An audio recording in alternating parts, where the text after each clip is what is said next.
PSP सरबराह Mustafa कमाल वफ़द सां गॾु किंगरी हाउस पहुची फेलिग सरबराह ऐं हुननि जे रूहानी पेशवा पीर पगारे सां मुलाक़ात कई। मुलाक़ात दौरान ॿिन्ही पार्टियुनि पीपल्स पार्टी ख़िलाफ़ इतिहाद मज़बूत करण ऐं अवामी मसइलनि ते गॾिजी आवाज़ उथारण ते इतफ़ाक़ कयो। मुलाक़ात बाद मीडिया सां ॻाल्हाईंदे फंक्शनल लीग जे सूबाई सदर ऐं वफ़ाक़ी वज़ीर पीर सदरुद्दीन शाह राशिदी चयो त पीपल्स पार्टी जी करप्शन ख़िलाफ़ मुखालिफ़ धुर जूं समूरियूं पार्टियूं मुतहद आहिनि। पीर सदरुद्दीन शाह वधीक चयो त असांखे छॾे वेंदड़नि जो को बि मुस्तक़बिल न आहे, छाकाणि उहे सभु आज़मायल आहिनि। जब अलायंस में छोड़ के जा रहे हैं तो वो प्रो पीपल्स पार्टी सोच वाले जा रहे हैं या अपने मफाद के लिए जा रहे हैं। उनका मुस्तकबिल इंशाल्लाह आपको नज़र आएगा ब्लीक है।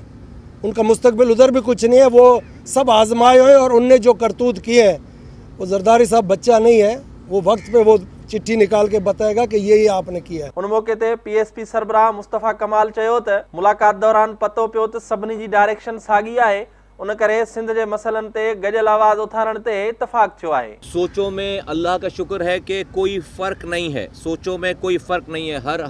मुझे बहुत खुशी है इस वाली बात पे कि हम तमाम लोग एक ही डायरेक्शन की तरफ जो है वो मूव कर रहे हैं। एक सवाल के जवाब में मुस्तफ़ा कमाल चयो त मुत्तहिदा पाकिस्तान जी पिची न रही है, उन करे वधीक विकेटूं किराईंदासीं, चूंडनि में उन जो मुस्तक़बिल ऊंधा हूंदो। देखो विकेटें तो जो है वो कितनी, आप 3-4, आपके पास गिनती ठीक नहीं है, 3-4 नहीं जो है वो बहुत ज्यादा है। सारी MQM के पास पिची नहीं है, विकेट खड़ी नहीं हो रही, पिची नहीं है, वो पिची नहीं है। उन खां अॻु हुननि जे रूहानी पेशवा पीर पगारे सां थियल 2.5 कलाक डिघी मुलाक़ात खां पोइ PSP अॻवाननि खे किंगरी हाउस में मंझांदो पिणु ॾिनो वियो। कैमरामैन कलीम खोखर सां गॾु शब्बीर लाशारी, सिंध TV न्यूज़, कराची।